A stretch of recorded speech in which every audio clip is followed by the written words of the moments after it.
Good afternoon. This meeting of the Preservation Board is now in order. Please call a roll to establish who's here.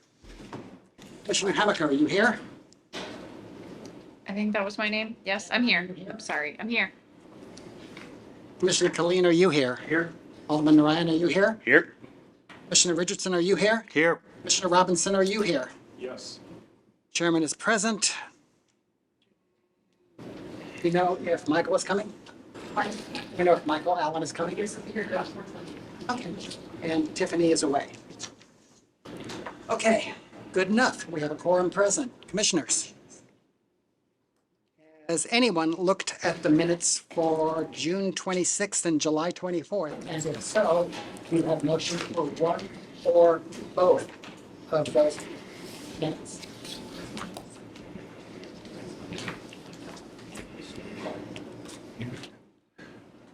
I'll move to approve the June 26, 2023 minutes. Is there a second? Second. Any discussion? All those in favor of approving the minutes for June 26 signify by saying aye. Aye. Aye. Opposed? Abstain. Okay. So the minutes for June 26, 2023. I wasn't here for the other one. Commissioners, take a look down at the agenda. Does anybody need to recuse themselves from discussion on any of these items? Yes, sir. I need to recuse myself on item A, 4221 Forest Park Avenue. Anybody else? Okay, looking down through the agenda, is this the order that we want to hear things in? Sure. Okay, then this will be our agenda. Mr. Chairman, I'm sorry. As far as July 24th, do we want to approve those minutes as well? We had no motion. I move that we approve the minutes of the July 24th, 2023. Is there a second? Second. Any discussion? Hearing none. All those in favor of approving the minutes for July 24th signify by saying aye. Aye. Opposed? Abstain? Abstain. Minutes for July 24th, 2023 are also approved. To begin, let's do agenda item A, 4221 Forest Park Avenue.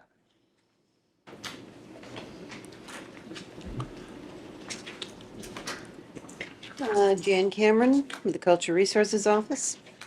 This is a preliminary review application. Let me get to it.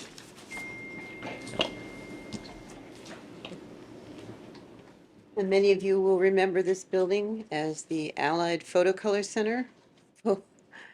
And we spent many of our early years taking slides to this building. The proposal is to demolish it for the construction of a four-story senior citizen apartment, assisted living apartments. And we are looking at this under the Preservation Review District. It is not listed on the National Register, but it has been determined by the staff, after much consideration, that it is in fact considered a merit building under the definition of the ordinance. That is, it would be contributing to a potential historic district. I'll say more on that in a second. This is the location.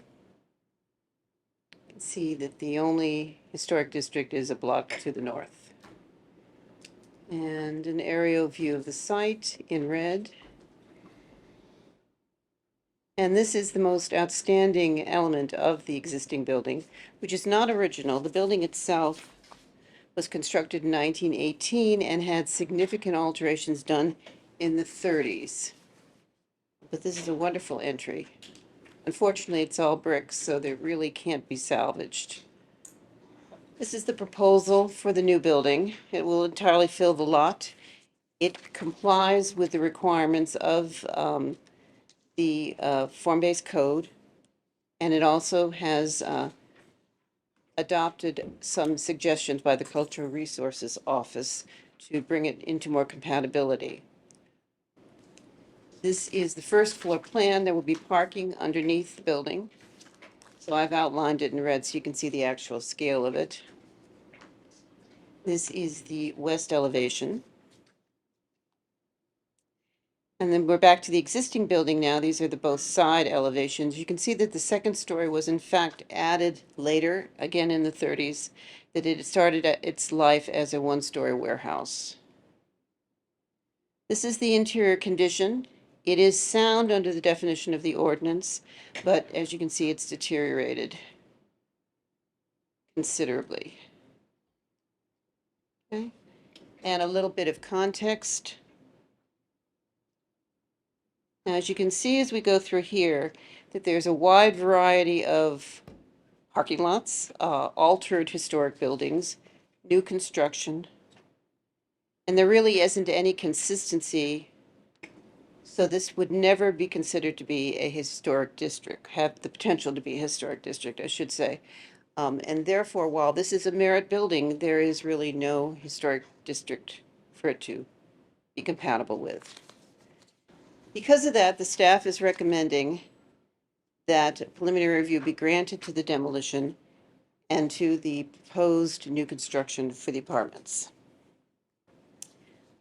There are a couple of letters that I think all the board members have received, but one that you may not have is from Peter Thatcher, who is opposed to the demolition of the existing structure.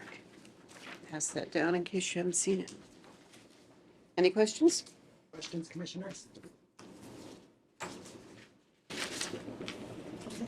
Thank you. The applicant present? Oh, all right.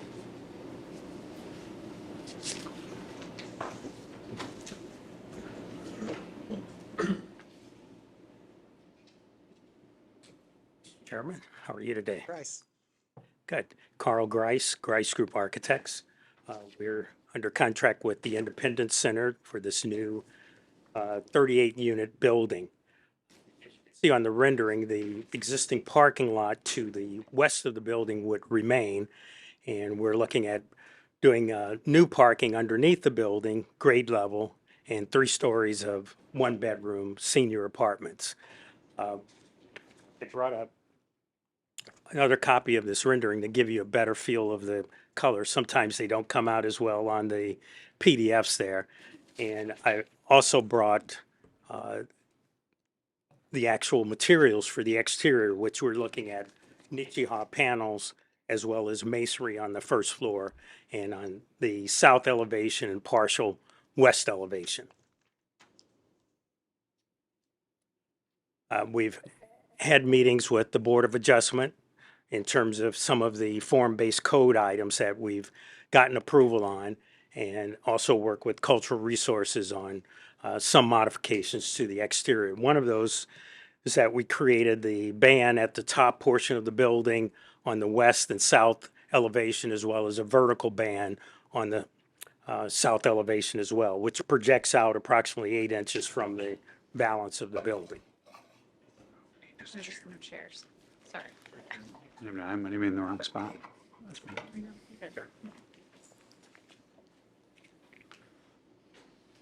I wanted to do that for a really long time. I'm sorry, Carl. That's okay. That's okay. So we're open for any questions that might come out of this. This project is being funded through Missouri Housing Development Commission, part of their tax credit process. Carl, who is that behind you?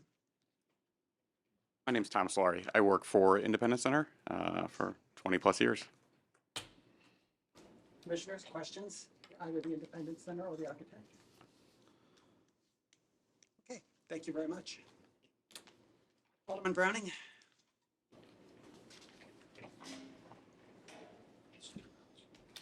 All right, commissioners. Thank you all. I'm here to speak in favor of approval for demolition of this building. The Independence Center is a wonderful organization providing much needed services to people with severe mental illnesses. More important than that is the services that they provide that make people have a sense of belonging. I cannot emphasize enough the impact that this organization has for folks. It's located directly next door to what they call their clubhouse. This building will allow them to provide the kind of care that we would all want for our loved ones. The Independence Center did extensive community engagement with the West Pine Laclede Neighborhood Association, which is the neighborhood where this building would sit. They explored the possibility of retaining the facade, which we all agree is a interesting and very architecturally appealing facade. But unfortunately, it was not possible, especially for a nonprofit that is honestly using LIHTC credits to build this. We're doing everything we can here at the city to help the Independence Center bring this community asset to reality. And I ask that the Preservation Board please join me in supporting the construction of this vital new housing for some of the most vulnerable and yet still wonderful residents who have so much to give our city and just need a place to feel welcomed and expected. Thank you, Alderman. Do I hear a motion? I can do it. I move that the Preservation Board grant preliminary approval for the demolition of 4221 Forest Park Avenue for the construction of a 4-story apartment building as the proposal meets the criteria for demolition under the Preservation Review Ordinance. Is there a second? Second. Motion made and seconded. Is there any discussion? Hearing none, Commissioners, we have a motion before us. It's been made and seconded. I'm going to call a roll. Commissioner Allen, do you vote yes or no? Yes. Commissioner Hamaker, do you vote yes or no? Yes. Commissioner Killeen, do you vote yes or no? Yes. Alderman Narayan, do you vote yes or no? Yes. Commissioner Richardson, do you vote yes or no? I recuse myself. Commissioner Robinson, Yes. Chair abstains on this vote. Counts 1, 2, 3, 4, 5 yeses and 1 abstention. The motion carries. Congratulations. Okay, calling agenda item B, 4153 Bingham.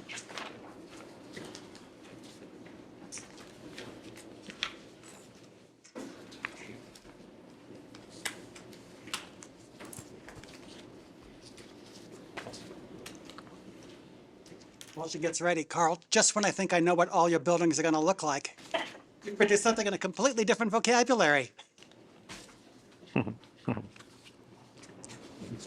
Jan Cameron again.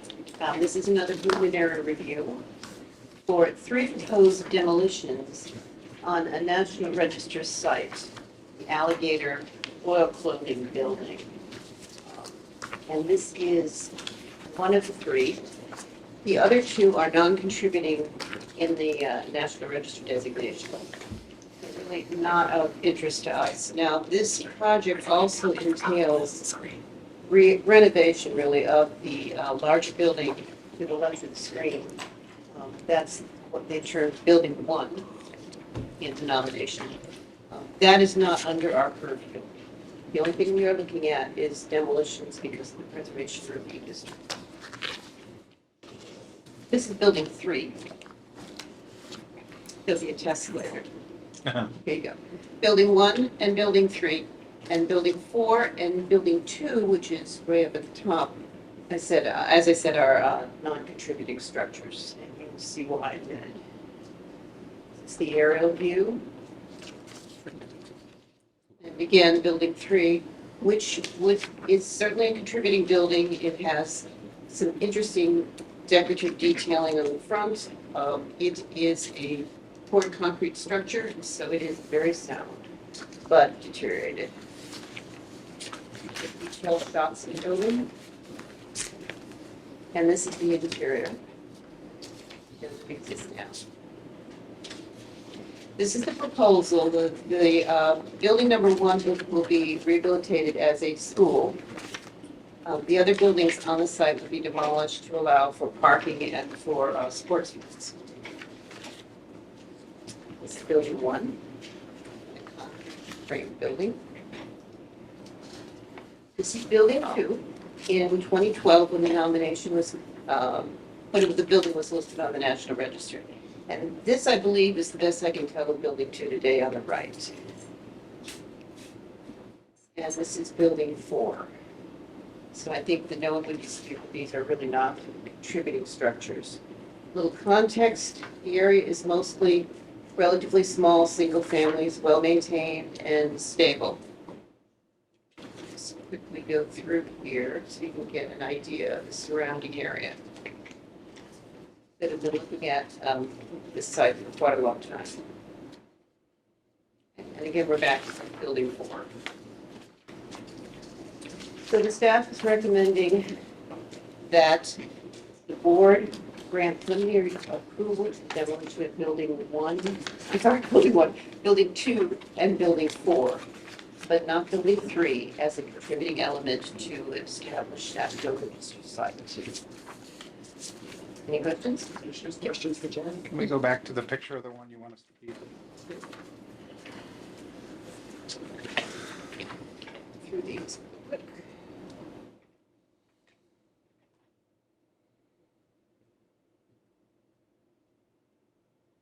Details, that's the main entry, That's the, I still want to keep, yeah. that's, and this one right here, yeah. thank you. Building 1, I'm sorry, isn't in the preservation review district, is that? It is, but renovation or alterations to it are not under review. Got it. Only demolitions. Got it. I see, thank you. What did you say the name of this company was? The Alligator? Alligator Oil Clothing Company. What, do you know anything about There's a long National Register notation that's prepared by a member of the board. that? Okay. Can tell you all about it after the meeting over a beer. Mike, in the olden days, they used to make clothing out of alligator oil. I guess so. They don't do that anymore. Further questions, commissioners? Could you put the site plan back up, the proposed? I'm sorry? Have you got a proposal up there? They're gonna make a presentation. I'm here to run the slides. Do we have it in your presentation? Just their concept plan, I think is what he wants to see. Well, you will see that momentarily. Okay, I just wanted to know where building 3 was. Oh. Becomes a parking lot, if I recall. It is approximately at the edge of the parking lot, in that general vicinity. Okay, good, thank you. Okay, is the applicant present? Yes. Brian Crittenden from UIC. We're the architect for the project. And I'm joined by Jack Cruson, who's co-founder and chief strategy officer for Kairos Academy, is our client. And David Talent is here as well, the president of the Neighborhood Association. And you should have received letters of support from Mr. Talent and also from the alderman and a couple of other neighboring business owners.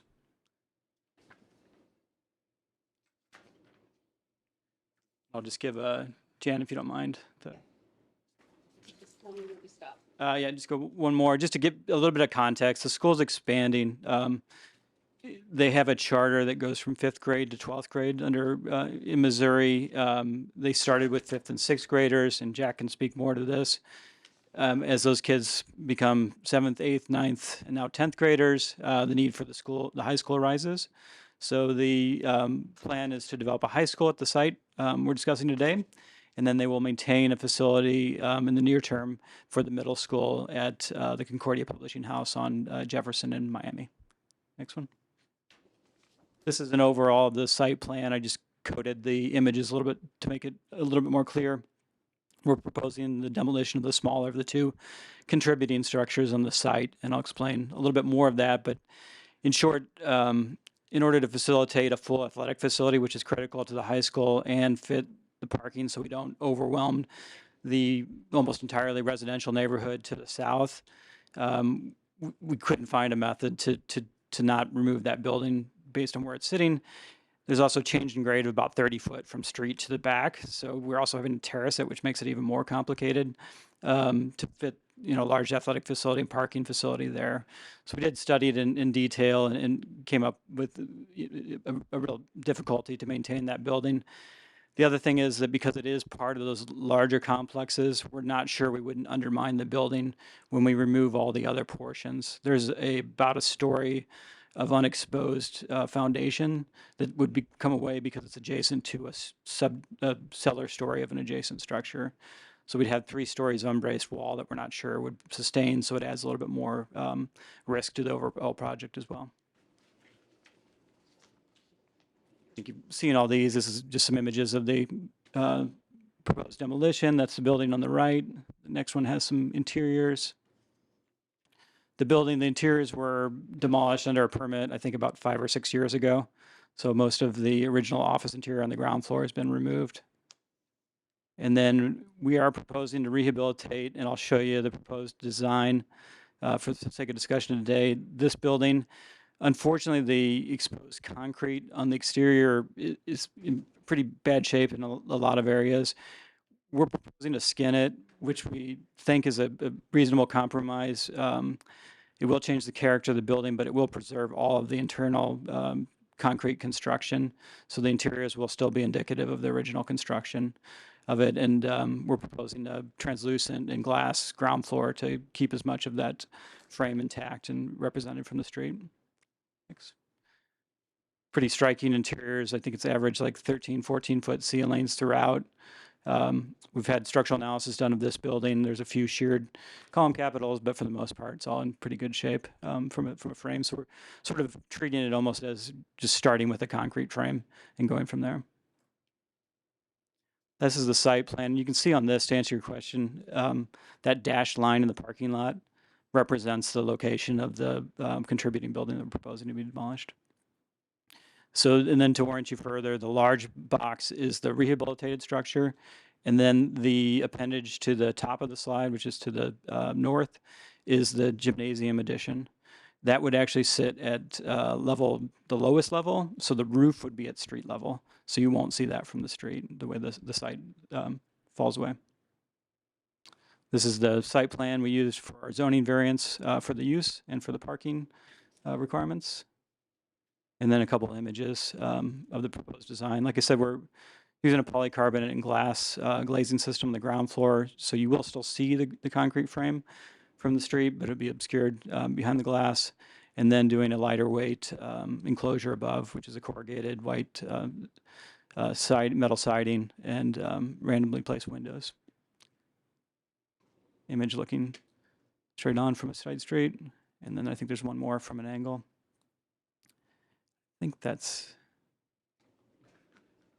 the next one. Plans are pretty straightforward. We are, just to be clear, only renovating the first 2 floors.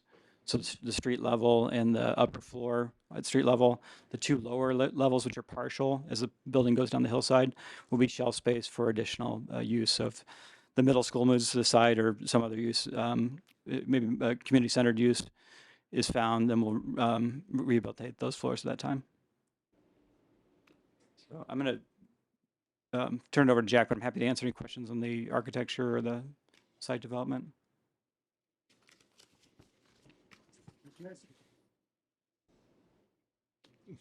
Jack, we don't really need anything about the school. Got it. Then we should skip all my slides entirely, but you should know that the community would be grateful for the opportunity to contribute educationally to the Bevo Mill neighborhood, as well as we believe architecturally and structurally. Thanks. Chairman, I have a question. So I assume you've taken a close look at your site. There's nowhere else to take that parking. So you'd see a building go down for parking. Yeah, I agree. I mean, I was on the advisory council. I think I might have been chair when the nomination went through. Yeah, we've looked at a dozen different ways to fit both the gymnasium on the site and the full field. And the challenge of grading, the part of the reason I didn't go into it, but part of the reason I put the zoning technical document on the site plan is to give you an idea of the changing grade. We've got a bunch of 6 to 12 to 20 foot retaining walls to make all that work out. So because we have to have a flat surface wide enough for that soccer football field in that slope to cut into it. And then we've got the parking lot, which we wouldn't want to go beyond 1 in 20 slope, so close to flat. When you combine those with having to fit them on the site, we couldn't figure out a way to do it and not have to compromise the sports field into the corner.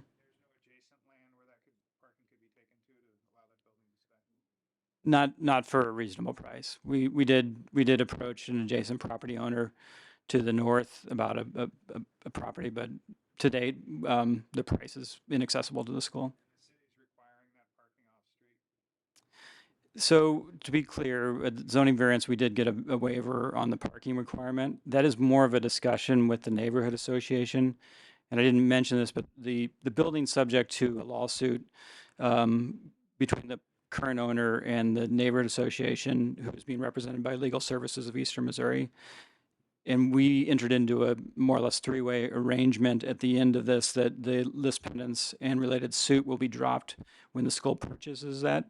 And a part of that overall plan or agreement, there's a neighborhood committee has been formed with the schools, and the key to that is a traffic committee. So we're working with a third-party traffic engineer to delineate the parking, and that's where a lot of those things have derived from. So to answer your question precisely, the city's not requiring it. It's more the discussion with the neighborhood association and making sure we're doing the right thing for all the neighborhood residents. So if you don't build your parking lot, you could have trouble with the neighbors. Yes. And it's their supports, obviously, to release the list pendants on the property is critical to the project moving forward. Well, I appreciate everything. I just told Commissioner Colleen that's very informative. But I have to ask, as the preparer of that National Register nomination, we know why it was prepared. It was to make this eligible for historic tax credits. Was that an avenue that you looked at for this project? I know that process has its vagaries, and for the large scale, it's get in line for the 2 cattle calls each year. It's not an easy guarantee. It's not an entitlement at all. But did you even try at any point? We modeled it. Our concern, I mentioned that on how we're treating the other building is, we think it'd be a considerable challenge to do a true rehabilitation of the exposed concrete frame with the interstitial brick and the steel sash windows. In the front elevation, south elevation is not in too bad a shape, but as you go around, if we're looking at doing like an epoxy repair to the structure, we're having to take away so many pieces of that to repair it, because you have to get a certain amount of depth to do the restoration of the concrete work there. And at a certain point, we're cutting away so much of that and having to rebuild it. And then we have exposed concrete in the brick. We could probably find a way to insulate that. But in terms of a facility that they're going to want to own for, a long, long time, we didn't think it was viable to meet the standards for preservation and complete the project. And that was really the main consideration. Thank you. Commissioners, further questions for the applicant? I have one thing I need to add. I should have mentioned that we received an email from Andrew Weil of the Landmarks Association, was expressing his dismay at the proposed demolition of this building. I have a question about the letter from the neighborhood association president. I just want to clarify. Is this letter from the neighborhood association based on some kind of vote, or is this a letter from you and you also happen to be the president of the neighborhood association? From the neighborhood association. We had a meeting about this. You Right. guys come to our meeting. Can you give me up here? Yes.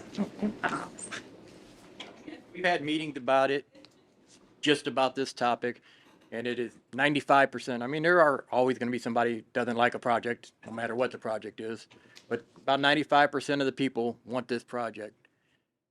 These buildings, I understand we want to protect historical buildings, but the unfortunate truth is the history of this building for the last 25 years has been crime. It's tore down the rest of the area surrounding it. The building is in such bad shape, you can see it coming into the neighborhood because it is literally the border of our neighborhood.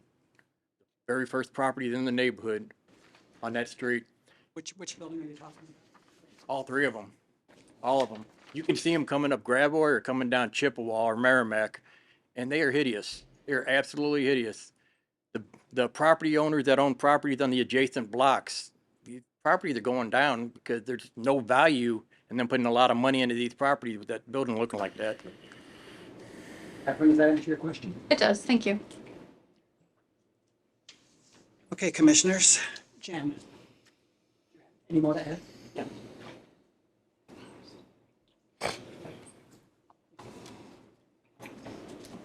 Commissioner Colleen, you want to make this motion? No, I don't. Mr. Richardson, do you want to make the motion? Hamaker said she wanted to do it. I do not. Okay. I made the last one. Go ahead. Use your back. I'll make the motion. I move that the Preservation Board grant preliminary approval for the demolition of buildings 2 and 4, as well as building 3. You want a building permit? I mean, With the condition that building 3 may not be torn down until a full building permit for the entire school complex has been applied for and is ready to be picked up. a second to the vote. Chair seconds the motion for discussion. Discussion, Commissioner Richardson. Well, if you read the materials here, the building's been vacant for at least 14 years or a longer period of time, and you're getting a reuse of a complex here for a community asset, a school which has neighborhood support. And one thing in the analysis of staff that I would disagree with is, or staff said it's building one isn't part of our purview, but it actually is it factors into the criteria here that I'm assuming we're getting one redeveloped into a school because they can do the rest of the site, and they need this parking, and they need this building 3 torn down. So, the reuse of building 1, the reuse of the entire site is tied to getting building 3, 2, and 4 torn down. Any further discussion? Tony?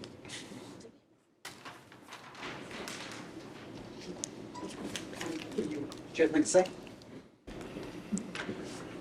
No. Commissioner Robinson, any comment? No. Okay. I guess I'll just add, as the preparer of that nomination, I stand by the claim of significance for building 3. So, I'm going to have to vote against this because I agree with the staff's assessment. It is a sound building, and, every reason it's listed in the National Register hasn't been taken away by the years of vacancy. So it might be a minority perspective, but I seem to recall that the school had a similar proposal in a different neighborhood. And so and that one didn't get neighborhood support, so didn't move forward. So now I'm sort of wondering, is there another location? They found another location last time. So is there another location that could get neighborhood support and not knock down a contributing building? I'm not sure. That's where my logic is going in this conversation, though. right. Further discussion, commissioners? Okay. There's a motion on the floor that's been made and seconded. Call the roll. Commissioner Robinson, do you vote yes or no?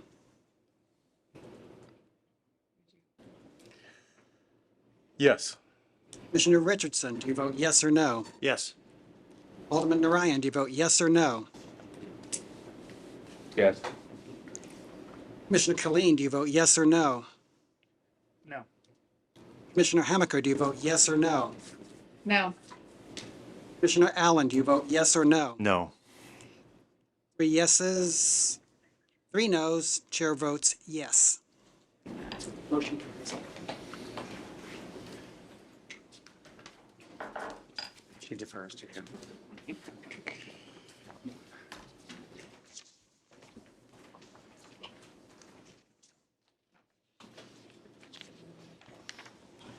Okay, agenda item C.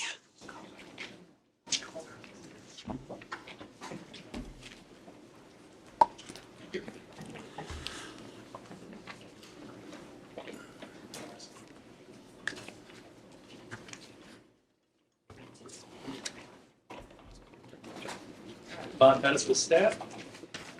Prelim for a new construction of a 2-story house at 1318 through 20 Lamb. This is the site in question over in Sewler. Some context for you. The owner, applicant, this property here is the site of the new construction. In order to meet some zoning requirements, they did combine with the lot behind it to make it a zoning compliant lot. Tested that and get wants to later on. But so they combined the small cornerish lot with the back one to become zoning compliant. So the proposal has crossed other hurdles for zoning. It's kind of an interesting little site. Here's the context across the landline. Makes a 2-story, 2.5. This is looking west on Lamai, right towards the dead end of the lovely 55, just across the tree line. The site is to the left. This is the block. They're all connected. Again, the owner owns the property in the middle. In the new building that's attached to right here. There's some context of the east on that plan line, just for a lot of context as you. Yeah, this is the proposal, and this is the model example. I will note there was an error in your staff report, my staff report, for the address, but this is the correct address, this is the correct model example. And this is the example, and this is the new proposed front elevation. It'll be brick, fenestration is close enough to the model example. A little wider, but all in all, it complies with the requirements for an example in Soulard. This just shows you the first floor. It's kind of unique. Even though it's attached to the building, there's no internal flow between the two buildings. First floor is a garage and a bathroom space, and upstairs will be bedrooms. And it's accessed by the rear of the property. This shows you in context with the adjacent building. So fenestration lines up enough. It's massing is fine. Proportions are good. The applicant worked with us to get to this point. We thought it looked really good. This is the side. This is actually a private facade per their code in Soulard, but we did tweak a few things on the side, and they were open to those changes, and we are satisfied with the east elevation that you see on your right side and the back side here. And here's rendering showing the finished product. We think overall it's pretty good. Again, it does comply. They do have support from the SRG for the proposal. So, given that, staff recommends preliminary approval with the usual conditions that CRO will review the final plans, details, and materials. So this is a fake door, Sorry, it's the garage It- on the side. but this front entrance is it's not real. It's a fake door. It's a fake, it's false door. Interesting. Any communications? All I have is the one from the SRG. Bob, those garage doors are visible from the street. They are. You gonna have them do anything a little bit more interesting with those? When we got to that point, it was a little more flat before, but we were okay with the panels and the windows in that. Again, by the code, we couldn't really require a lot of it, but we did get them to tweak a little bit, do a little bit of a darker color scheme on the frame addition portion of it. But yeah, we felt that it was better than when we first started with that one side. Bob, what material will the shutters be? We've got the applicant here. Okay. Call him up.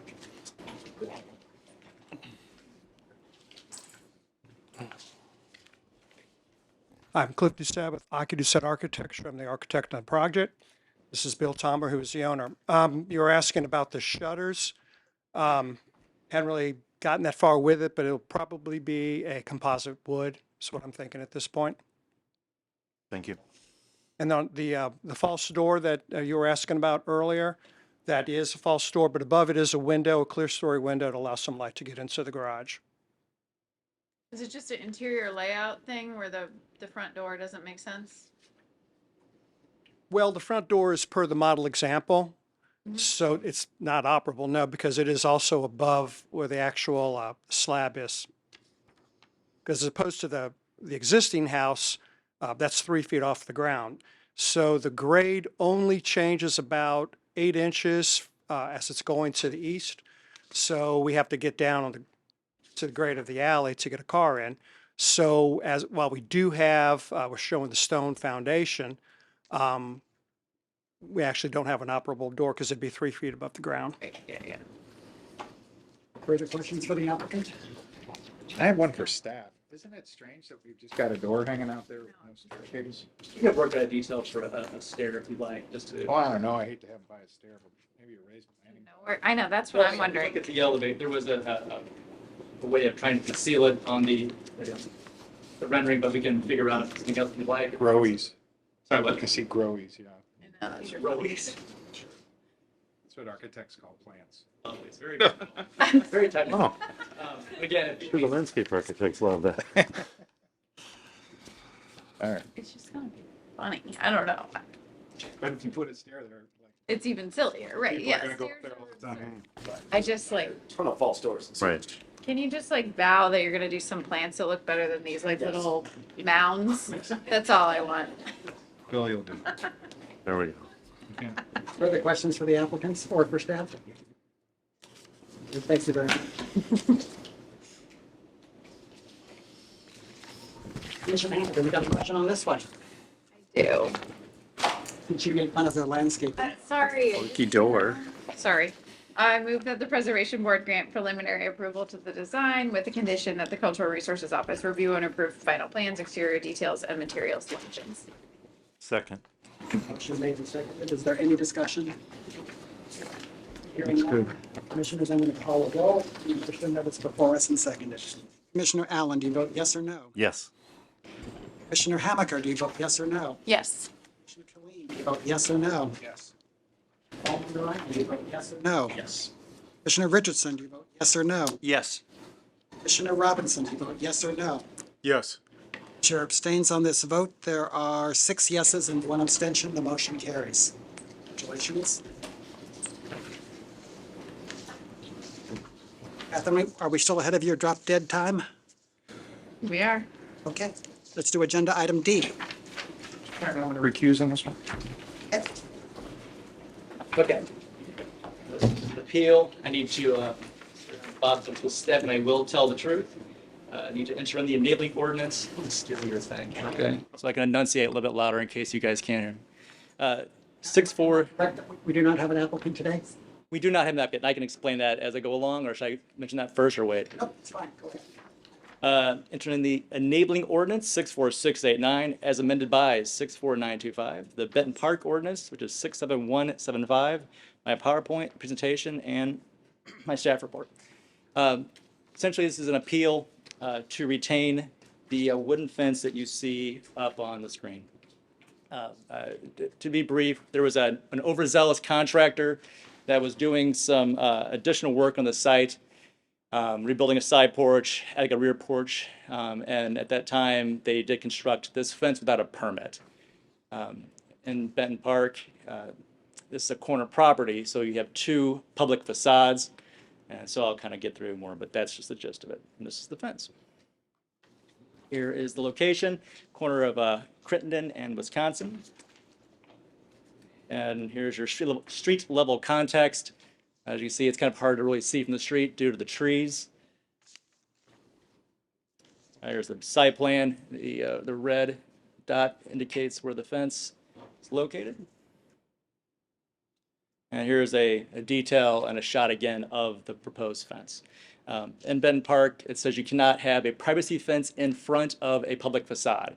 And so it being on a corner, this is a public facade technically. So 6-foot fence is not allowed at this location. That come off the rear of the property might be a little bit different story, but being dead center.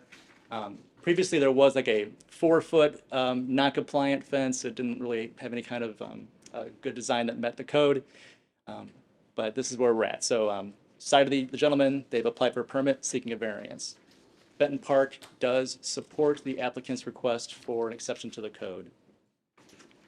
So given the fence is not compliant, given its location, staff recommends that the board uphold the director's denial of the application. We don't have an applicant here today. I'm sorry, the applicant is not here. He is dealing with a family issue for a reoccurring medical condition that has to go monthly, so he cannot attend. You did get a letter, I believe, from the applicant stating as such. We did. So, yeah. Questions for staff? Bob, it looks to me that this fence has some kind of stain on it. It's not just bare wood. Is that correct? It's been, yeah, it's treated. Okay, good. Thank you. Further questions?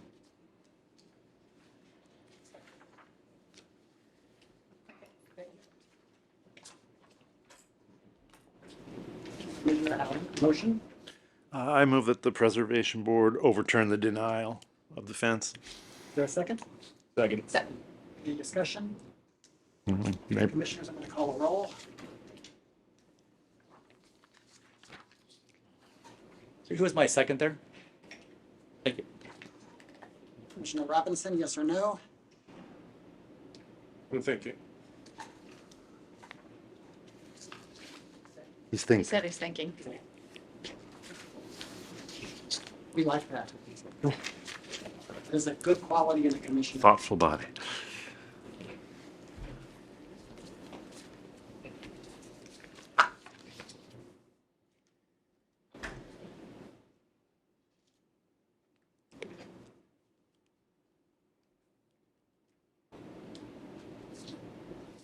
toying with me, isn't he? Yes. You're toying with him or yes? Yeah. Commissioner Richardson, do you vote yes or no? Yes. Alderman Narayan, yes or no? Yes. McLean, yes or no? He's Oh, abstaining recused. from this. Again, I've done that. Commissioner Hammaker, yes or no? Yes. Commissioner Allen, yes or no? Yes. Chair abstains on this vote. There is 1, 2, 3, 4, 5 yeses and 1 abstention. The motion carries.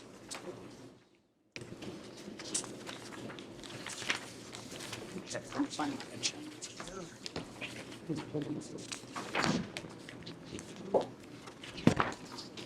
No. Here. You guys are taking care of this. That's why you missed it. I know, right? I thought we'd deal with this without your presence.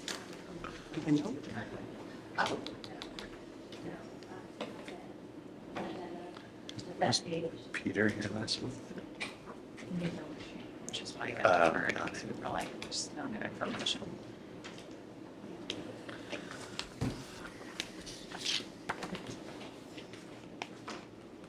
Want to take a break, commissioners? Anybody? No, you don't. Agenda item E, which is a continuation of a previous. 2 times over. Yeah. I'm not going to do my spiel. I mean, it's already in the record. I'm still under oath. So last meeting, we did table the item. The applicant requested a deference as she was out of town. At that time, you were provided with a packet of financial information. Since then, we have received an additional letter from the Central West End Association, which you do have in front of you, and also a few other letters, one for support and one not in support of the applicant. I have not any other information from the applicant, so anything else I can answer for you, I'm happy to do so before we turn it over to the applicant. Just to clarify, there's been no submission of anything since our last meeting, so we're looking at the exact same packet. Okay. I did mention that I did offer the opportunity to submit information and they declined. Thank you. Letters here. Okay. So give me just a minute here.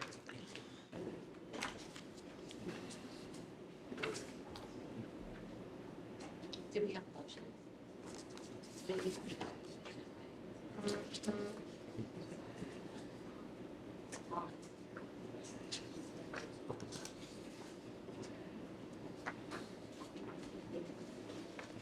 We do appear to have new letters though, right? Okay. Yes, we have a new letter from Central West End addressing the submitted financial information.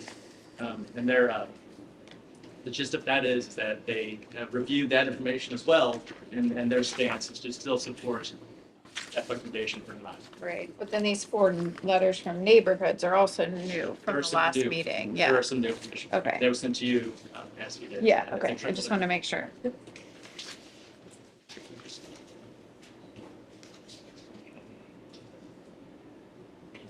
Okay. Oh, I'm ready. There you are. Yeah, yeah. You have anything you want to add? You're still under oath. Yes, everything I say, true.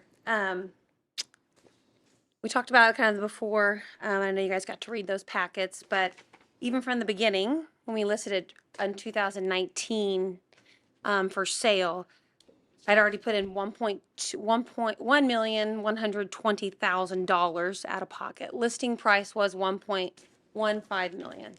It dropped to 725,000. I have a letter from our realtor and also our general contractor, just to show how much extra we have put into the home. As of now, I sent in my Schedule E's for my taxes, but every year the business loses money. It is not profitable at all. Right now, current to date from purchase of the home till now, out of pocket, I have $1.4 million in a home that can't even sell for $725,000. I can barely pay the expenses on the home, let alone any of the debts. I had to refinance the home. And when I refinanced it, it only appraised for $700,000. I owed $892,000 just on the initial loans. So as I said in my letter, I borrowed from my own, and I didn't want to mingle personal finances, but I couldn't even pay back the loans. I had to borrow I have currently a pledged asset line and my HELOC that I borrowed from. Both of those, I can't even pay down the debt, and I'm actually paying those. The house, the business is not even paying for those loans monthly. That's all coming out of my pocket at an 8.5% interest rate for both of those. I can barely afford the interest, and zero of the principal of the debt is being paid down. It's still the same as it was. The business takes a loss every year. This year, it's projected to lose 30,000 less than or more, but for sure 30,000 less than it did last year. The business itself can't even pay the bills based off the expenses I sent in for just this year. It can't even pay it. All that's coming out of personal finances. Since our last meeting, I lowered it $225,000. I've had a few showings, but no offers. Interest rates are high and people are just not interested. And since our last meeting, I had someone hit my back fence, partially knock it down. I've sort of put it back up the way it is, but I was quoted $7,000 to fix that. And then now I have gutter damage, seams. The seams on the gutters are damaged. There's rotting wood, soffits are damaged underneath, especially on the east side. I had 2 companies come and they quoted me $100,000 now to repair the gutters. $50,000 just for scaffolding. I'm not an architect. I'm not a lawyer, an attorney, but I am a nurse. I have been for over 16 years. And honestly, the average human actually has 8 to 10 pints of blood in their body. 8% actually equivalates to the total body weight of the person. And if you get a small cut deep enough, you're going to slowly start to bleed out. But if you can stop the bleeding, replenish the blood supply, you can mitigate the damages. But this business and this home, honestly, it was in disrepair. I want what everybody else wants, to keep this home looking as fantastic as it can, to sell it to a family. But all these little cuts that I keep getting, now adding on $100,000 for the gutters, a new roof upwards of $180,000 or more, a fence that now needs to be repaired for $7,000. I can't pay the bills this year on the home itself without tapping into my children's college fund. And that is the 100% the truth, is where I'm literally right now liquidating assets from that savings to pay down this 8.5% interest loans. I cannot do it. It is slowly bleeding me out on all my finances. This business is not sustainable. And the only reason that I spent so much out of pocket is because I love this neighborhood. I know the neighbors do not want it to be an Airbnb. And matter of fact, I'm with them on that. I don't want it either. I want to sell it. I can't. I sent in I know Miss Hamilton's not here tonight, but she had requested that we send in some different, MLS listings of what's sold recently. And there's nothing that's going to bring me anything probably over $800,000 for that home. It's been on the market. I don't know what else to do. I can't pay the bills. I cannot afford this roof. There was no tax credits. You have the letters from the state from emails that were sent that would have brought in over $100,000, but they denied on that as well. But I can't afford this roof. And the product that's on there, its sole purpose and the way it's made was meant to look like original slate. Its goal is that. Technology at its finest, making a home look historic, protecting the integrity, making it look like the neighbors' homes as well. I just graciously ask the board, with all these extra expenses, that they just approve this roof. Because I cannot. I know that these finances show that. I know you see that. At $1.4 million, when you add up everything total, in a home that is not going to bring out. If I sell it for 900,000, I'm losing money and I still owe on my debts. I can't even pay my debts off with that. I need to sell it for 1.4 million to pay off my debts, and we know it's not going to be sold for that. Commissioners, questions for the appellant?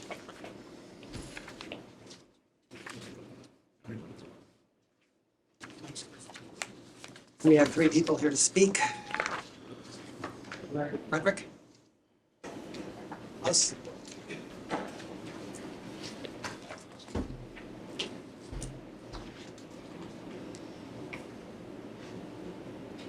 What's your name, please? Yeah, Lawrence Frederick, Your zip code?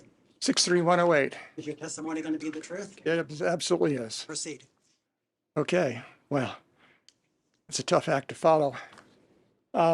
Actually, as you may have read from the letter I sent, I'm a resident of Fullerton, Westminster Place. I was a former president of the Homeowners Association there, and we and my neighbors have always supported the Preservation Board and Jan and all the work that she's done, and everybody tries to stand by that because we all love these homes, but we agree that if you own one of these homes, you know they're money pits.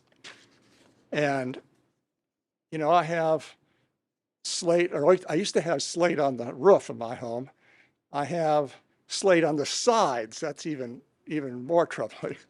Try to find somebody to fix that. So I recently have had some work done on the roof, a very small portion behind a parapet that wasn't visible from the street. It was $23,000. And I have projects lined up from now till the end of time that are thousands of dollars. And so, you know, we everybody in that neighborhood is doing the best they can. They're not rich.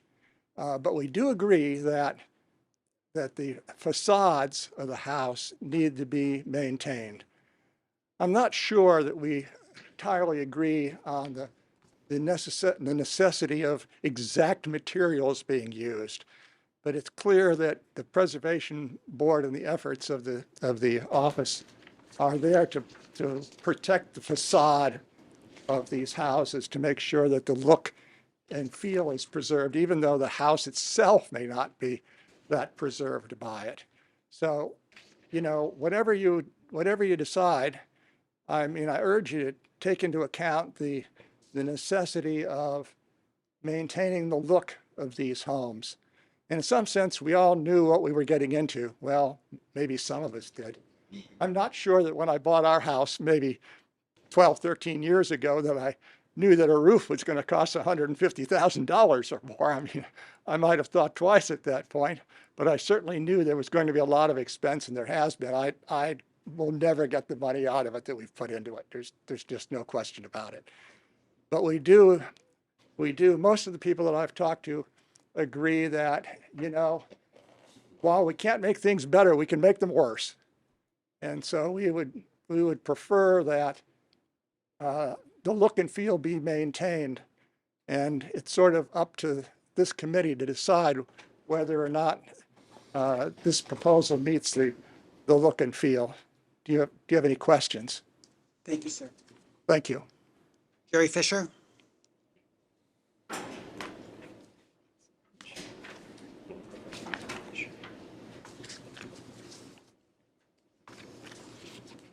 My name's Gary Fisher, And your zip code? 63108. Is your testimony going to be the truth? Yes. Proceed. I also live on Fullerton's Westminster Place. And I presume, I think I heard a reference to the fact that you did get Jim Dwyer's input. Okay. He had sent me an email and asked me to read that into the record, but if you already have it, then I won't go there. He'll be very sad if you don't. Can you read it really fast? What? Well, yeah, would you like for me to? Otherwise, he'll be angry at me next month. All right. Well, let me open it up here. Yeah, there you go. Oh, it'd be a lot better. Yeah. Thank you. Just the second one, right? Yeah. This testimony is intended to supplement that which was presented on June 26, 2023, when this appeal was initially considered by the Preservation Board, at which time the appellant sought relief from the well-established Central West End Historic District standards based on a claim of financial hardship. The appellant was afforded an opportunity to submit evidence in support of that claim, and the appeal was tabled pending receipt and review of evidence of hardship by the board. Based on a thorough review of the 33 pages of evidence subsequently submitted by the appellant, which information was obtained by the undersigned pursuant to an FOIA request, it is reasonable to conclude that the hardship claim lacks merit and should therefore be deemed insufficient to support the appeal. It is presumed that the financial hardship exception to enforcement of historic district standards is intended to allow for accommodation of a good faith claim of a property owner of their limited resources and resulting inability to fund improvements as required by the relevant historic district standards. Such relief should be granted rarely and only when justified by verified evidence of an inability to fund improvements in the manner required by the design standards. That exception might reasonably apply in the case of a retiree pensioner with modest assets who is living on a limited fixed income. Such is not the case in this matter. In this instance, the appellant purchased the property as an investment on 2015 and has since obtained building permits on 6 occasions between 8/21/2015 and 4/16/2018 for improvements declared in the permit applications to be valued in the aggregate of $238,700. By that series of actions, the appellant demonstrated an awareness of the requirement that building permits be applied for and obtained prior to the commencement of work, knowledge that was conveniently ignored when the decision was made to replace the roof with an unauthorized material. Similarly, the appellant has expressed an awareness of and appreciation for historic preservation, but somehow neglected to consider that when authorizing replacement of the original slate roof. In summary, there is insufficient evidence to support either the appellant's claim of financial hardship or good faith behavior. We therefore recommend that the appeal be denied. So that's Mr. Dwyer's submittal. And then the comment that I wanted to make is that shortly before this re-roofing occurred at 4397, 4349 Westminster Place, applied for a permit and requested a dispensation of the rules for them. And they even got a petition signed by numerous members of the street. And regardless of that fact, they were denied and they were compelled to put a slate roof on all the exposed slopes of their roof. And that's just right up the street from this one, and it happened within a month or so of this re-roofing project. So if we're going to have a requirement that says slate replaces slate, then we need to be sure that that is applied to all people and not to some and dispensations for others. Thank you. What is the last name starts with a D? Oh, good enough.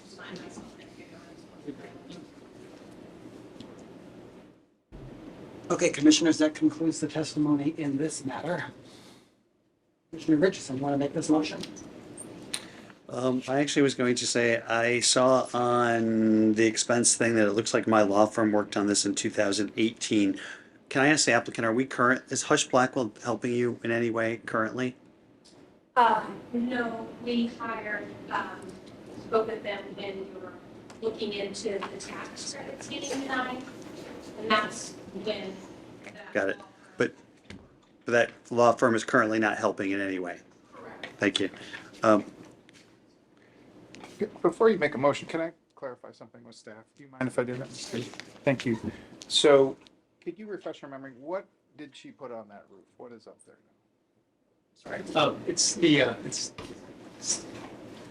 asphalt shingle It's a slate line product that looks like slate. It's not a standard architectural shingle, but it's one that's meant to look like slate. So it's that kind of next step up we see that Okay. has the profile, but not the actual depth. And we gave a variance to the Archdiocese in this neighborhood, right? And what did we let them? Did we let them put asphalt shingles up? No, it was a Clay tile. well, it was actually like a was it a clay tile, or was it like a composite Yeah. shingle? It was It was a composite. thicker composite one, correct? It was a little more substantial than that, had more detail. So was it asphalt though? No, No. not asphalt. It was one was thicker composite slate. And we gave them an economic hardship. We Very- we considered it, but I don't remember if that was in the final motion. It It was. was the third attempt. I think it was just kind of like, this is what they're going to do over and over and over again until they come back. And I think that they've well felt that the color was close enough and the product, although not that clay tile, was close enough because again, it was thicker like. And some of that just, It was way up in the air. it was hard to, But they that was a couldn't hardship find, for them. right? Yeah. They Right, couldn't, yeah. right? It wasn't, they couldn't find the same materials. Right, They it had to was- pick something else regardless. Correct. It was a lead time what I be upwards of a year to get it made, so it would take, yes, that was also an issue at play, is the timing for placing that historic material. Let's get a motion on the floor. Thank you. Mr. Richardson, sorry. Would you like to make a motion? No, Just kindly giving you that task. I move that the Preservation Board uphold the director's denials. The roofing does not comply with the Central West End Local Historic District standards. For a second. Second. Okay, discussion. Mr. Khalid?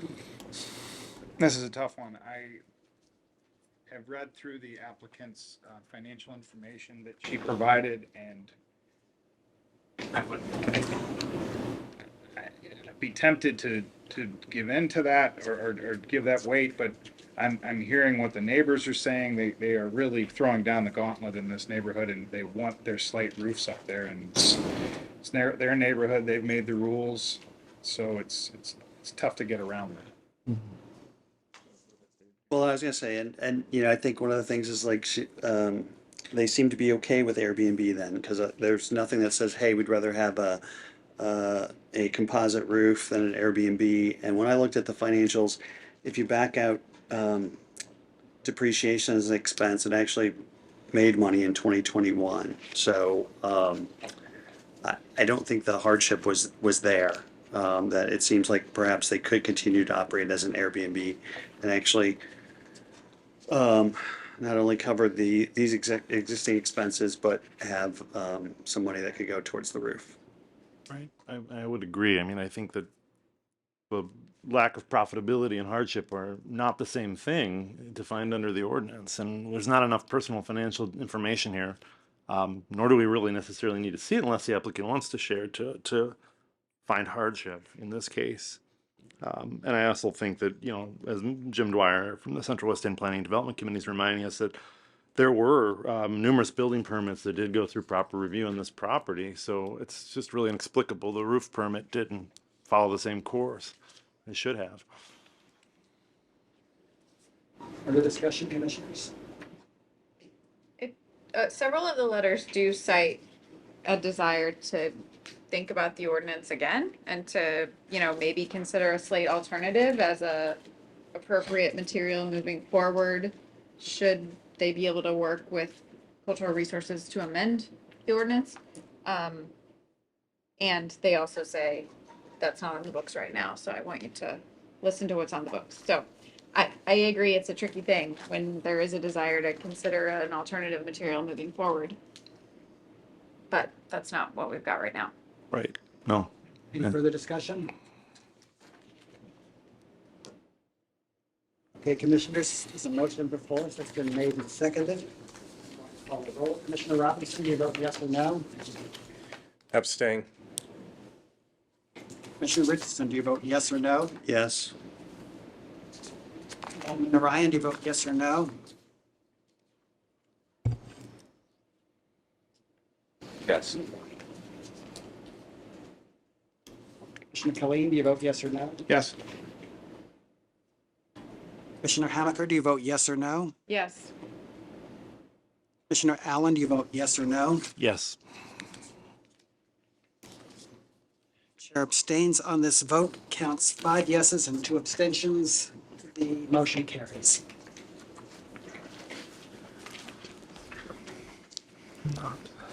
Okay.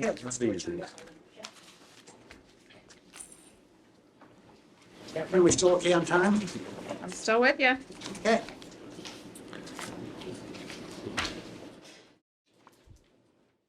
Okay, Bob got us the stat, we'll come through. This is then not Solar. Apologize.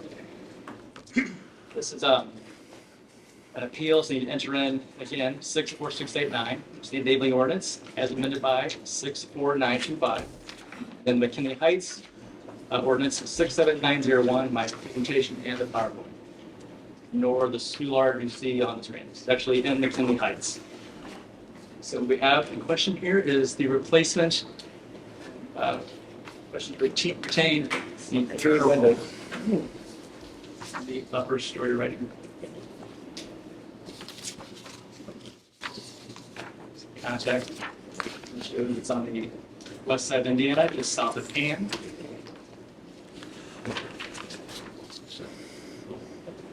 This is the building before. Some background, staff received a anonymous complaint to come out to site as there were windows being installed at the property without permits. I did go out. At that time, they were in the process of installing the windows and wrapping the brick molds and eyebrows. At the time, I did place a stop work order. The work was nearly complete, but they did finish the work on the 3 windows. Subsequently, the applicant did apply for a permit to retain the windows and the wrapping. That's why we were here. This was the previous condition. Just like note before, all the windows in the front facade were already replaced. They were not the historic windows or approved replacement windows. They were vinyl floor. This is a view of the street. You can see now. I think really this is kind of the better shot that shows on the right, which is the other unit. Those brick molds are not wrapped. You can see that you're kind of lacking a little bit of that detail and definition you see with the brick mold and the eyebrow. On the left-hand side, you see it's been covered over in oil stock. And then the new windows installed are somewhat smaller, kind of blocked down, especially at the sill level.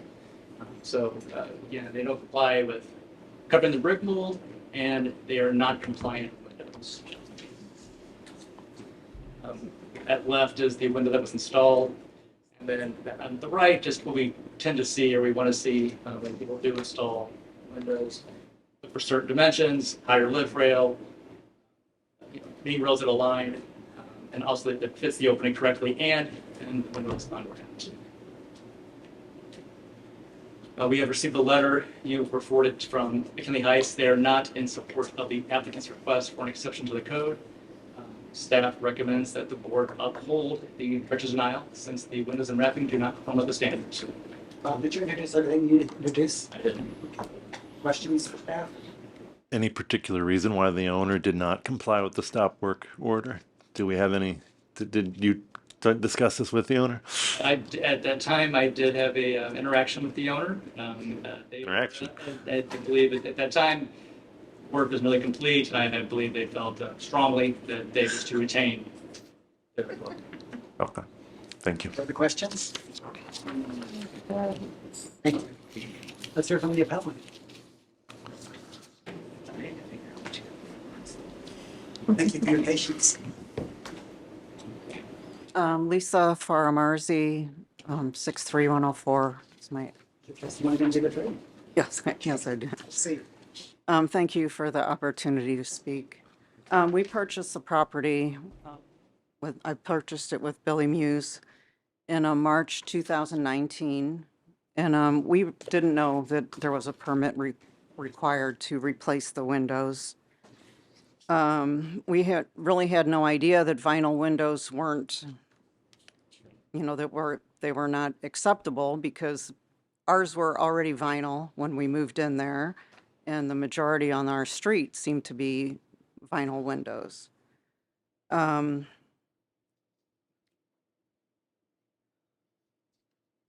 when we contacted our contractor to put in the windows, he also did not know it was a historic district and that vinyl windows weren't acceptable because he's replacing vinyl windows. We purchased a property from Manor Real Estate, who did the rehab on the building. And, they replaced the windows with vinyl, so right now I'm kind of confused how they got permission to install vinyl windows when they did the rehab on the building. I contacted 3 contractors to get quotes on historical window replacement. One of them said they would not even deal with the city of St. Louis because they cannot get any permits to go through. They can't get them approved. I did get 2 other bids. One was for the 3 windows, $8,400, and the other one was $14,000. So, I mean, that's quite a bit of money for 3 windows, but is it possible to keep these windows? And I understand you don't like the vinyl or the white wrapping around them, to go back to the original brick mold. I know they all have said that they would have to replace that, because the windows are of different size. That's all. I don't really have anything else to, if you have any questions. So you are willing to have wooden brick molds? Yes. Okay. Yeah. Questions for you, Helen? So is it that you didn't know a permit was required, or you thought your contractor was getting a permit? No, I didn't know that a permit was required, and the contractor didn't ever mention a permit was needed to be required, was required. I have some information. I'm sorry not to interrupt, but Corridor, we received an email in January asking about this property, and we told them at the time that it's your historic district. So that was from Window World. They were doing obviously research for your property. At that time, we told them you're in a historic district, and so Well, they never came and gave us a bid, so, we were calling for this. okay. Any questions for the appellant? Thank you. Commissioner Robinson down there, you got a motion? I move that the Preservation Board uphold the director's denial of the application as the installed vinyl windows and wrapping and wrap trim are not compliant with the McKinley Heights Local Historic District design guidelines. Second. Motion made and seconded. Is there any discussion? So I know you can get sash pack replacement historic windows for far less than the $8,000 and $14,000 that's been quoted. Installed.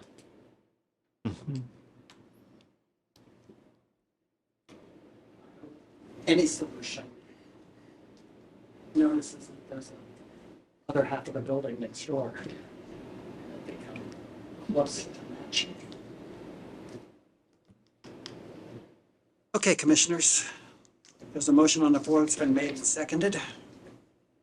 Call roll. Commissioner Allen, do you vote yes or no? Yes. Commissioner Amaker, do you vote yes or no? Yes. Commissioner Killeen, do you vote yes or no? Yes. Alderman Narayan, do you vote yes or no? Yes. Commissioner Richardson, do you vote yes or no? Yes. Commissioner Robinson, do you vote yes or no? Yes. Chair abstains on this vote. There are 6 yeses and 1 abstention. Motion carries. Thank you, Commissioners. Agenda item G. Let's just step, I'm still here. This is then the Lafayette Square very good, like, label correctly. So you need to enter in neighboring ordinance 64689 as amended by 64925. The Lafayette Square Ordinance 69112 as amended by 70926. My PowerPoint presentation and my staff. We have another fence issue. This one, Lafayette Square. We received a complaint that a fence was constructed at 1801 LaSalle Street. You see in the picture here, this is looking north on 18th Street, and the fence pushing us back here along this pedestrian walkway that comes off the alley and down here showed. Here's the lot and area in question. It's a little bit it's been chopped over the years, obviously, but the street's being vacated. Some context, the fence runs right back through here. A winter view giving a context looking north of the site, and this is the older filler fence, but this is a location. You can't see where we're at.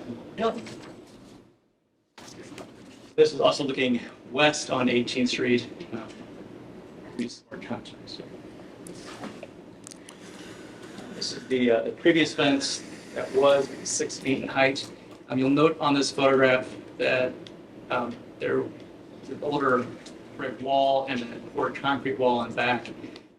That allowed the fence itself to be 6 feet, these existing, and they obviously were, I think they were kind of modified from an maybe just older wall of some sort, but they were removed. And the new wall, the new fence that was constructed, starts out at 6 feet in height. And then as it gets further to the north, the site slopes significantly, and then you go from 6 feet to almost 90 inches at the end. And there's kind of a stepped manner to the fence, and it happens on both stages of the fence, whereas you get further north, that other stage gets up to 90 inches and over the allowed height requirements for privacy fences and talked to the applicant a couple times about options to modify the fence, perhaps even reintroduce a foundation wall at the bottom to bring the height to a compliant way, in which that they would keep this fence as is, and she'll get into that. Part of the application will also be to do an additional run of fencing at the alley, which you see here. So the application calls for the retention of the non-compliant fence along 18th, and then also a tall fence at the alley, but also a non-compliant height as well. You have received a letter from Lafayette Square in support of staff's denial. So given the non-compliant height of the fence, staff recommends that the board uphold the respective denial. So is this two things or one thing? How you want to look at it. I mean, you could, of course, your motions could split them up, but I mean, really, it's an appeal of an application to non-compliant, for non-compliant fence. So I mean, she did apply for a permit, so it's pretty much an appeal for the entire proposal. So one is not built, one is built. But to clarify, there actually was no permit applied for prior to this, right? It's Okay, built without it. got it. Questions for staff? Okay, Steve Appellant, present. I'll be very brief. I know we're your last one. But hi. Almost. Okay. I'm Audra Hubble. This is my husband, Teddy. We moved in January to the neighborhood. We love it. Is your testimony going to be the truth? It is the truth. That goes till midnight. Oh, okay. Well, let's get started. So we moved in January. It was in rough condition. We needed to do a number of updates, some, the not so glamorous stuff, tuck pointing, roof, electrical. And then when the weather warmed up, we turned our vision to the outside. We have 2 young kids. When we bought the house, by the time we moved in, the back fence was missing. It had fallen in.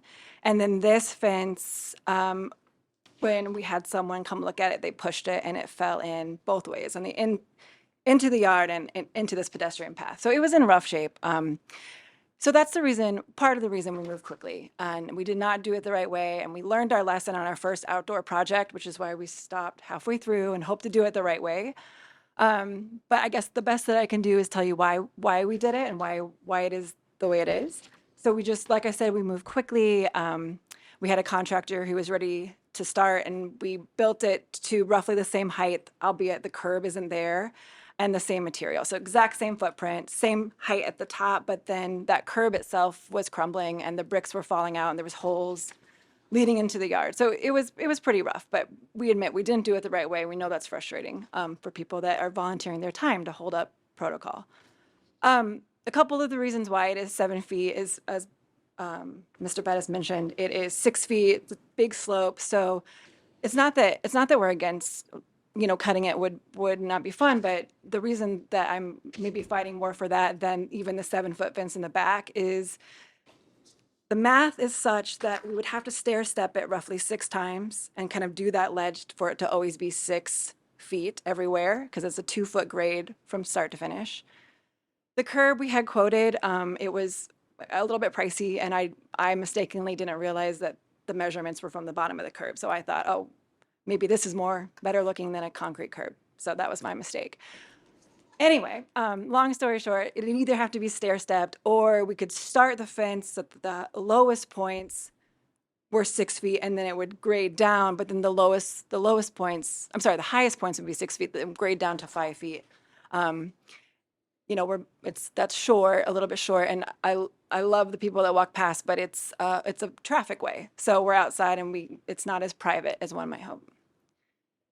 So if there's any room for, thank you. If the back fence doesn't get to be 7 feet, the reason we're asking for that is more aesthetic, so it would match. It blocks out a dumpster in the back that's for apartment property, and then there's a brick wall on the west side that's 7 feet, so it would just meet. That seems like if that needs to be 6 feet, of course, but to me, I'm worried about just privacy with this cutting. Any questions?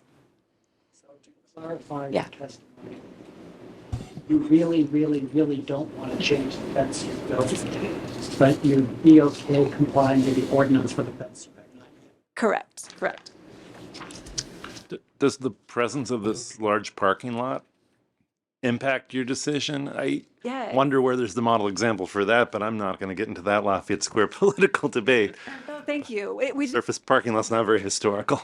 It is viewable from much of the yard, and so as silly as it seems, that extra 7 or 12 inches blocks out a big chunk of that from most of our downstairs windows. Okay. Thank you. Any other questions? Yeah, so I live in Lafayette Square and have been seeing a lot of your work over the past year or so. Yeah. And so I understand that you have gotten permits for work that you've been doing. So, or maybe not. I was gonna ask why you didn't get a permit. Okay, so we haven't. I've told you about the height situation. We had a Boeing brick wall that was about ready to fall in. We knew that when we bought it. So that was an improvement that we did not get a permit for. We did a lot of like landscaping work. So we haven't, besides painting the front, we haven't done anything, at least, maybe I'm stepping in it here, but that needed a permit up to this point. So you just were unaware that the fence project required a permit? Well, I know that's a silly answer. I did. I think, sorry. It's okay, I'm just looking for the answer. Our understanding was if we were replacing something to the exact measurements that was already there, and that was our advice from our contractor and the people that we'd spoke to in the neighborhood, right? And so they were saying, oh, well, if it's going to be exactly the same, then you don't need the permit.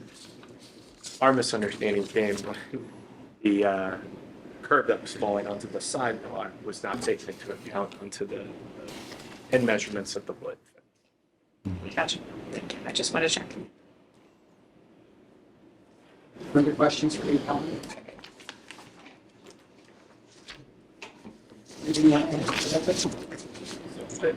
One final thing. You touched on it, and you can kind of see it in one of the pictures, but one thing we are really mindful of is the historical brick wall on the west side of the property, which the back fence will meet. And so that height, we would like it to do so, we would need it to match the height that you currently see on the fence.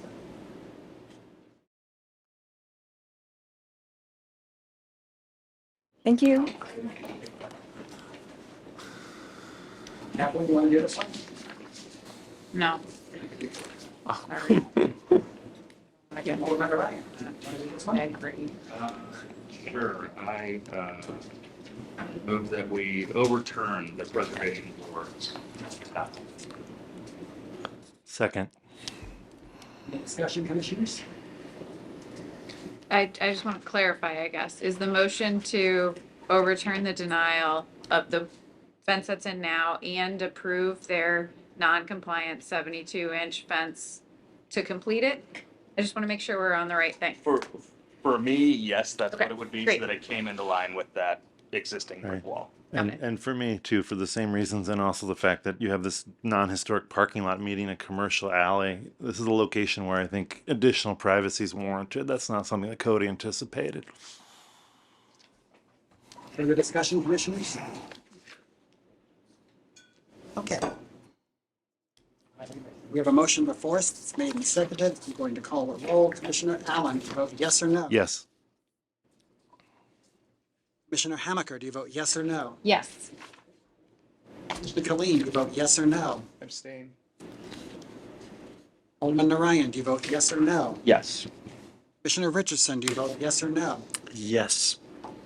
Commissioner Robinson, do you vote yes or no? Abstain. There also abstains on this. I count 4 yeses. 3 abstentions. Got that right? 4 yeses. Yes. Abstention. The motion carries. Okay, commissioners. Commissioner Richardson, do I have a motion on agenda item H? Yes, I move that the preservation, or that we direct the preservation board to prepare a report to the SHPO's office that the property at 4195 Delmar Boulevard meets the requirements of the National Register Criteria C for architecture. Second. Is it 4195 or 4915? Because it's written differently on our agenda. 4950. 4915. 4915. So That's what I meant, 4915. And 4195 while we're at it, right? No. Wouldn't that be funny? second. Did we already have a second? I don't know. Any discussion? I'm going to call a roll. Commissioner Robinson, yes or no? Yes. Commissioner Richardson, yes or no? Yes. Commissioner Narayan, Alderman Narayan, yes or no? Yes. Lean, yes or no? Yes. Hamaker, yes or no? Yes. Commissioner Allen, yes or no? Yes. Chair votes yes. There are 7 yeses and the motion carries. Commissioners, do we have any other business? Those are cool. Is there a motion to adjourn? So moved. That's objection there.